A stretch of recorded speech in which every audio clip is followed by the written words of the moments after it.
Hello, this is Randy Singh reporting for KLTV here at Canalside, Huddersfield Town Football Club's training complex. Here today ahead of big fixture against Derby County on Saturday to interview Mr Simon Grayson. Mr Simon, point out Ipswich, were you disappointed with the result there with the chances you created?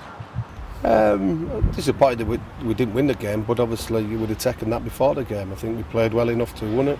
I think they could have won it as well at times, and probably a fair result. But yeah, I was pleased that we got a point down there at a difficult place. Obviously, when you get a penalty with 5 minutes to go, you think it could be your day. But yeah, we did settle for that. But I was more pleased with sort of how we played rather than the result.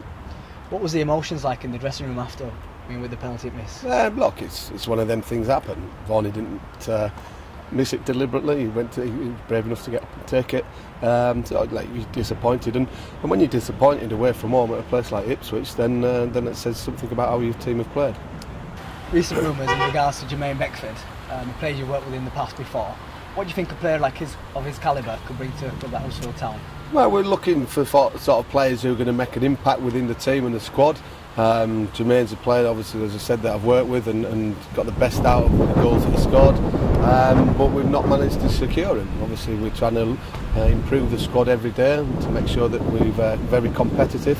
But he's obviously a player that I've liked, and unfortunately we didn't conclude the deal on deadline day. But it still gives somebody else the opportunity at the football club to go out and get the goals. What are your thoughts on the international break so early on into the season?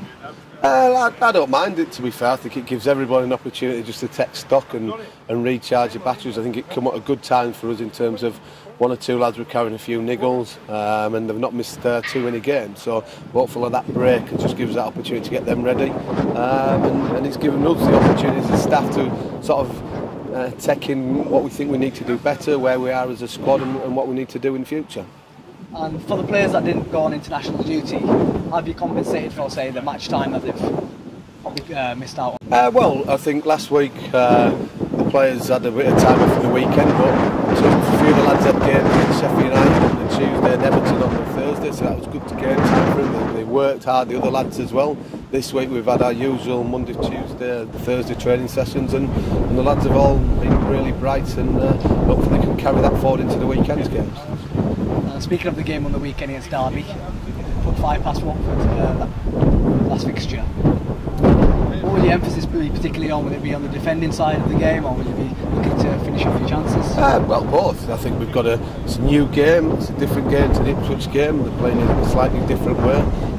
We'll be trying to impose our game on Derby and not allow them too many opportunities. It'll be hard to beat, but then when we get possession of the ball and we break forward to try and express ourselves and be entertaining as well. And see, we can put a few goals past the Derby, but it's a tough game for us, like they all are in the Championship. And we know we've got some players that we need to keep an eye on at the weekend for Derby, but I think they'll be looking for the same as well. And in terms of the injury front, who's on the injury list at the moment? We've got Oscar Govan, who's still out with an ankle injury.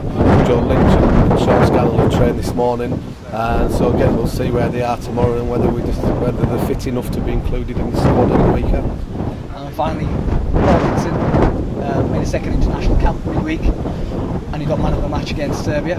How do you think he's coming along? No, I'm delighted for him. I think when we signed him, not too many people knew about him, but we watched him a lot, and he's highly recommended. And I think he's done well for us so far this season. I think he'll only get better. But obviously delighted that he first foremost got his first cap, but then to crown that off with a man of the match performance shows you the level of performance that he must have put in. I'm delighted for him. It'll only benefit us, because when you get them sort of accolades, then it can do your confidence a world of good. So it's a win-win situation for everybody. Well, all the best for Saturday. Cheers. Well, there you have it. I've spoken to Simon Grayson in regards to the big game against Derby County this weekend. He's reflected over the international week and the last game against Ipswich, but hopefully leaves us in good stead for the weekend's fixture against Derby. Randy Singh reporting for KLTV.